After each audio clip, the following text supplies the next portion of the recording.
Hi everyone, thanks for joining us here in the Rochester Press Box. I'm Bill Pucko, happy to be with you and with the guys. Tariq, Spence, how you doing? All that's left in sports right now is controversy. That's all that's left. There's no one playing anything. Everything's controversial, so I'm doing great. Yeah, still biding our time to Bill's camp, right? Yeah, absolutely. Pat Duffy. Thank you. Thank you for having me. Nice Red Wings today. Well, this is the official, not game worn, like bought out of the gift shop what they wear on the field one, so I could wear it to like formal events, like, you know, weddings and baptisms. Very handsome. While you're on it, because that looks good on you, what's your favorite baseball uniform? My favorite baseball uniform of all time? Ooh, the Expos blue non-button-up's a nice one. Really? I really like the Tequila Sunrise Astros jerseys, too. You got one? I don't know if I have a favorite one. I love the Mets black one. I'm glad they brought it back. But I want to know about this Red Wings bat cup that you have. We'll get to it. Give me time. We'll get to it. Yeah, that's a whole segment waiting to happen. I didn't know, but I like the St. Louis Cardinals whites. I think they're the Oh, those are ones. pretty. Like if you're talking like a classic uniform, yeah, with the stitch bird on it, but I digress. Yes, we did. Let's talk hockey. Hockey season is over. You start to finish, AHL, NHL, what do you think of how things went this year? Number one, let me just tell you this. I'm so happy that that I love the hockey NHL playoffs. Lived up to unbelievable status. Thank goodness the Avalanche were able to win because it brings in controversy next year for Tampa Bay to see if they can come back. Sort of brings this sort of, so wait a minute, is the dynasty over, or are the Avalanche, who used to run the NHL for years, coming back? The ratings were up 36% as well. So that means everybody is looking like they're back into it. It was a dream matchup. It was a dream matchup. You got different areas, different cities involved in it this year.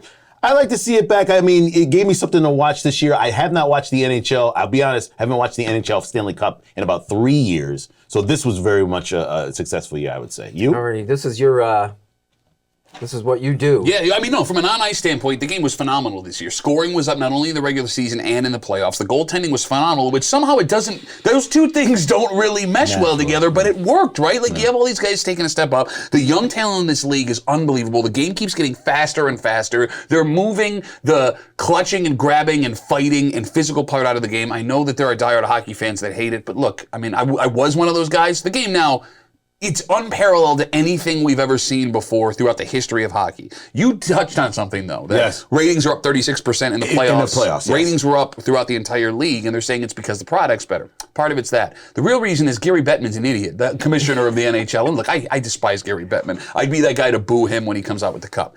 The NHL, for the first time in 15, 20 years, was on a station, a channel, that people could go find. They signed the deal with ESPN. They were on TNT. They had primetime games on ABC, not only throughout the playoffs, but during the season. There was a time where the NHL was running its games on the Outdoor Life Network. You remember that? I'm not making that up. That was a thing. They did the marathon. They had NHL and the Boston Marathon. Oh, for God's sakes. Like, Gary Bettman comes out and goes, look how well we're doing. Look at all this money we're making. You could have been making that money the whole time if you weren't locking yourselves out and refusing to sign deals that you deserved. I don't look at these ratings and go, oh, this is amazing. I look at these ratings and go, this is what it should have been for the last 20 years. I couldn't find it for a couple of years, which is why I didn't watch it. Thank goodness I started watching Tampa Bay when I went to a game. Hockey Live, unbelievable. So I can't even imagine what that atmosphere is like for the Stanley Cup, but he's absolutely right. I didn't want to search for it. It was easy to find this year. Regionally, you documented that the Sabres are a team to watch in the near future, and the Amerks were really enlightened at the end of the American Hockey League Calder Cup year. That was a real plus for me. I mean, look, for the first time in a long time, and I mean, the Sabres haven't made the playoffs in forever, but you finally had an uptick towards the end of the season. There's a legitimate future here, and not only do you have guys on the roster that can play, you have guys in Rochester that can play. Oh, and you have 3 first-round picks this season that it looks like they're going to use all 3 unless they're going to move up in the draft. I mean, yes, I'm always optimistic about the Sabres, but for the first time in a long time, I have an actual right to be optimistic about the Sabres. Find a goaltender, you should be okay. This is the Rochester Press Box, and we're talking Buffalo Bills next.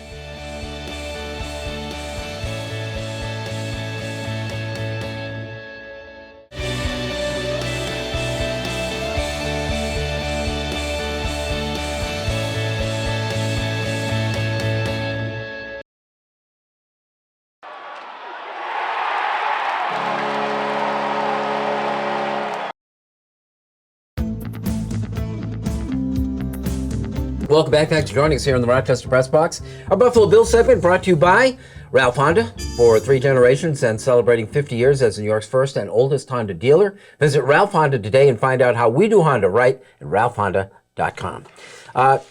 This is Joe's idea. I thought it was a great idea. It's been 5 years since the Buffalo Bills put anybody on the Wall of Fame.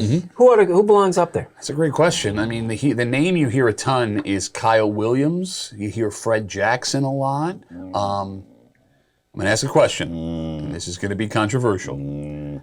Is there anyone not on the wall that has retired that deserves to be on the wall? And I understand that there are guys who have played in the past that maybe were overlooked, right? I mean, Cornelius Bennett would be a name like that if you didn't have the off-the-field stuff that showed up after he retired. Google it yourself. I'm not going to get into that. Well, I think the second best receiver in the history of the franchise, Eric Moulds. Eric Moulds? Okay, I mean, yeah, no, Eric Moulds is fair, but then again, I mean, I like Eric Moulds. I think Eric Moulds would be the most worthy candidate. But this is sacrilegious. What did Eric Moulds do to influence the history of the franchise? You hear all the hemming and hawing because he knows exactly what he just asked. He didn't want to ask, and the real person is really Kyle Williams. That's really at the top of the. I know, but of the candidates you have, he's at the top of the list. It's turned into, and this is what the discussion goes into now for the Hall of Fame for baseball, for football. Is it for the elite or is it for the very good or the people we like? We like Freddie Jackson. We really, I mean, we like certain players that stick around and love Buffalo. Do they deserve to be on the ring? Look, if you're going to talk about Kyle Williams versus Eric Moulds, I think Eric Moulds deserves to go out there way before Kyle Williams does. I mean, Kyle Williams, we have a tendency when the team gets bad. And Eric Moulds was still there when the team was competing. He made the playoffs a couple of times. If I'm not mistaken, he owns the all-time record for most receiving yards in a playoff game against Miami. A game they lost, by the way, with Doug Flutie at quarterback. We gravitate towards these guys that gave us hope when things get bad. Just because they're the best player on a bad team or the best player on a stretch of 5 to 7 years of a bad team doesn't make them one of the franchise greats. We can love them. We can appreciate them. We can wear their jerseys. Versus an ordinary player on a great team. But what ordinary player's already on the wall? Well, I could go way back, but if you took Kyle Williams and stuck him on the team that we have now or the team that went to Super Bowls, is he better than Jeff Wright? Right? I mean, is that guy... Yes. I know it sounds terrible, but how do you know? How do you know these things? It's so painful for him right now because I think you're searching for something that you don't feel as if honors the other players on the ring. Exactly. Is Kyle Williams of the level of Jim Kelly, Thurman Thomas, Albert DeBinion, Bruce Smith, guys like that, Mike Stratton, right? I mean, Cookie Gilchrist. Does Kyle Williams do that for you historically, like those other guys? Does. Moulds, I understand. And I got one more I just want to throw out before we lose the segment. What about Brian Moorman? No. I think his head is good to explain. Greatest punter in the history of the team and the most popular player for a good 5 years. What about Ryan Fitzpatrick? He had his own fan club. Okay, all right. He's the best punter in the history of the franchise. Is there another NFL team other than the Chiefs? Because what, Jan Sternwood's in the Hall of Fame. Is he on their Ring of Honor? Is there another? I have to believe he is. You sure? If the guy's a Hall of Fame. Yeah, I guess you're right. No, Brian Moorman doesn't deserve to be on the Wall of Fame. Are you out of your mind? Or the Ring of Honor? You're not. No. That's the second guy I came up with. Okay, I went Moulds Moorman. That's why you're so bad at this. What are you doing? It alphabetically from the middle? What is wrong with you? I just distribute. All right. Who would you put up? I would put up Williams, but Moulds is very close. I don't think you can lose with either one of them. All right, so we got Moulds, Moorman, and Williams. No, Moorman. No, Brian Moorman is not a one. I do get a say. Says who? Because I take us in and out of these segments. Okay, fine, whatever. Our Buffalo Bills segment was brought to you by Ralph Honda. Like it or not is next. You thought I was going to make him mad. Brian Moorman. He was my son's favorite player.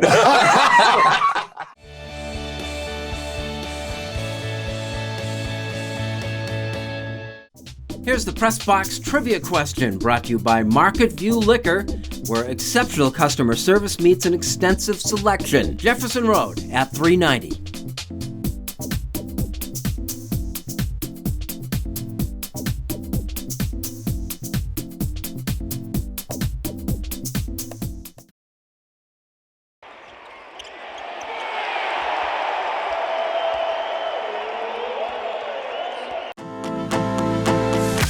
Hey, your getaway guy with a family getaway that's nearby and it's cheap. And what a ride. Mike O'Brien, your getaway guy. It's on my latest podcast and then some at thegetawayguy.com. Here's the Press Box Trivia answer brought to you by Market View Liquor, where exceptional customer service meets an extensive selection. Jefferson Road at 390.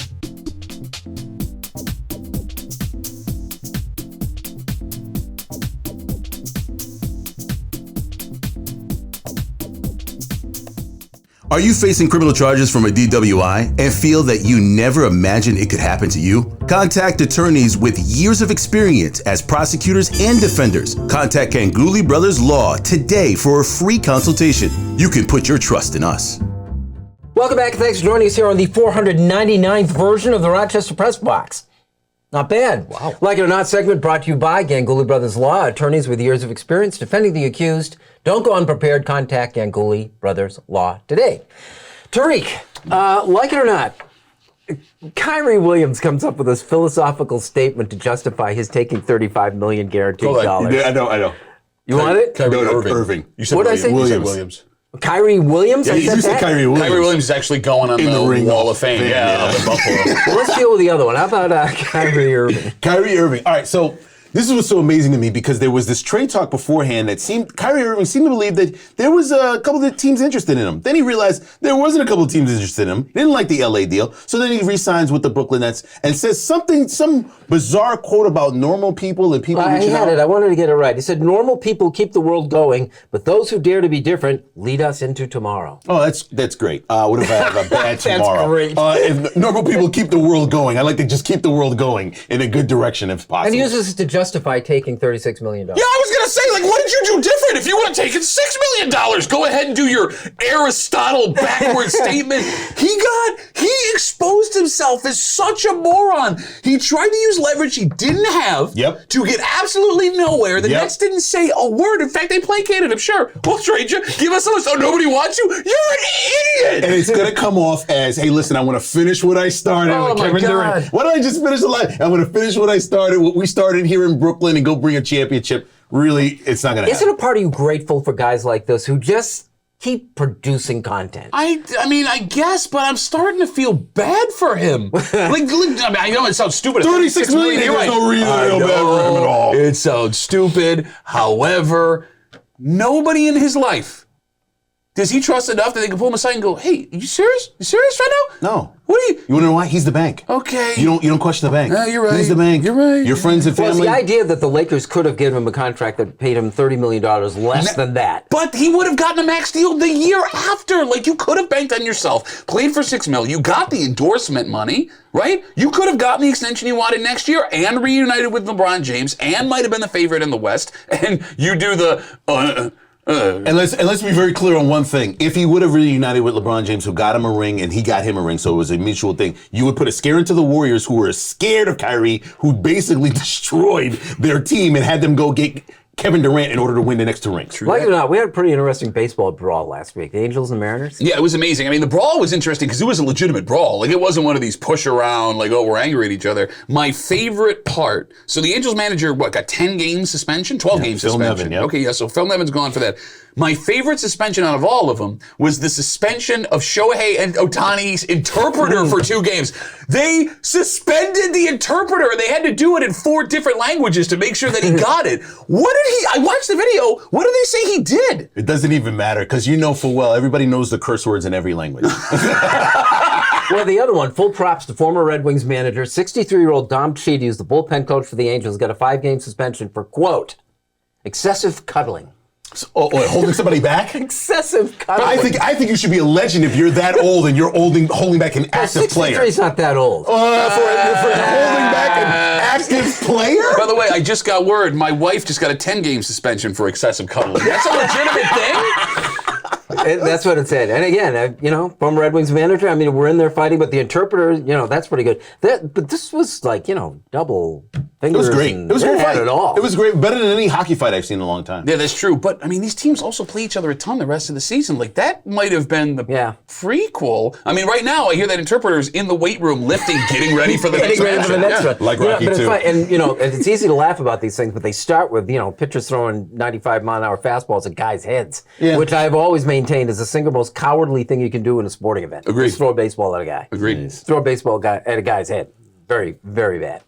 Like it or not, brought to you by Ganguly Brothers Law. Our unfinished businesses are next.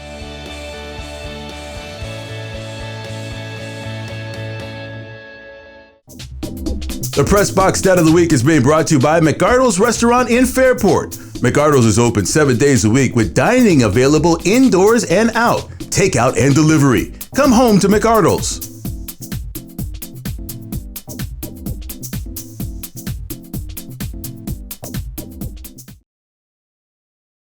And now to Eichel. He floated one. Score! Unfinished Business is brought to you by Greg the Roofer. Greg will meet or beat any competitor's price and can finance you with 0 down. Call today or visit gregtheroofer.com. Better roof, better price. Better call Greg today. Welcome back. Thanks for joining us. The 499th version of the show, and something just tells me that well, anyway, it's Unfinished Business. Go ahead, I don't want Mr. to Duffy. We are very fortunate here in Rochester because running a minor league baseball franchise is not easy. The Red Wings are good right now, but that's not enough to get people out. You need to find creative ways to have folks out of the ballpark, and the Red Wings do a phenomenal job. Everything you want is at that ballpark. For example, let me tell you a story. Saturday night, I was down there watching them play the Syracuse Mets, and I finally got my hands on something I've been dying to get my hands on since last year. I got myself a Beverage Bat. If you don't know how this works, you walk into the gift shop, you buy the bat, and then you can fill it up with any beverage that you would like in the entire ballpark. And I got to go my entire game doing a batting average worth of Beverage Bats. But here's the thing. Not only is this amazing, right? The game itself was phenomenal. Oh, by the way, while I was there, it was Negro League Appreciation Night. So they had a traveling Josh Gibson museum and a whole bunch of stuff going on throughout the game. They were wearing Negro League tribute throwback jerseys. Oh, and Milo the Bat Dog was there. Did I mention that they have the other Josh? Oh, yeah, they're the ballpark. Look, do yourself a favor. Get on down to Frontier Field and watch the Red Wings, because if you're a baseball fan, the baseball's phenomenal. They're playing great. If you're not a baseball fan, there's something for you to love. There's a dog, there's history, there's entertainment. Oh, and by the way, did I tell you how fantastic? Do it. Trust me. One of the great things about sports is seeing the greats play and do it for a very long time. We've seen it throughout athletics where an MVP goes 1 year and then it's the end of their career next. Now, I'm not saying it's the end of the career for one Serena Williams. It was a long time off and she returned in Wimbledon but lost in that first round. Listen, I will say this though. I think there will be a comeback year. But past that, do we really know how long an athlete will last? Greatness is greatness. Enjoy it. Steph Curry just got a championship around it. LeBron James has played for 40 years. We are privileged to have Tom Brady for the years that we've had them. You don't know when it's going to end, but it always ends. Hopefully for the athlete's terms and not by the body of the athlete. I'm not sure for Serena Williams, but we'll wait and see what 2023 has in store. Marlon Briscoe's plan to escape the stockyards of Omaha, Nebraska was to play quarterback in the NFL. Johnny Unitas was his idol growing up. There were two problems with his plan, though. Briscoe was small. He was 5'11", 170 pounds, and he was black. He would outperform his size. The racial issue was considerably trickier. In 1968, there were no black professional quarterbacks. Not here, anyway. Canada was a different story, but who wanted to go there? No offense. Briscoe was an NAIA All-American at Omaha State. He was picked by the Denver Broncos in the 14th round of the draft and immediately listed as a defensive back. Briscoe worked out with the quarterbacks that season, too. Though a remarkable set of circumstances, he rose from fourth on the depth chart to a starter that year, the first black quarterback of the Super Bowl era. That season, he threw for 14 touchdowns in just 5 starts, 4 in a game against the Bills. Both those marks still survive as Denver franchise records, even over John Elway. Briscoe was the runner-up in the AFL Rookie of the Year vote that year. He'd proven his point, just not to the satisfaction of anyone who really mattered. In 1969, the very next season, the Broncos traded Briscoe to Buffalo, where he was converted to a wide receiver. This time, Briscoe was forced to accept his fate. Marlon the Magician, as he had become known, never played another NFL game at quarterback. He spent the next 3 seasons as the Buffalo Bills' most productive pass catcher. His quarterbacks were Jack Kemp, Dan Darrow, and in the ultimate irony, James Harris. Harris thus became the first starting African-American quarterback in Bills history, the second overall in the league, behind only Briscoe.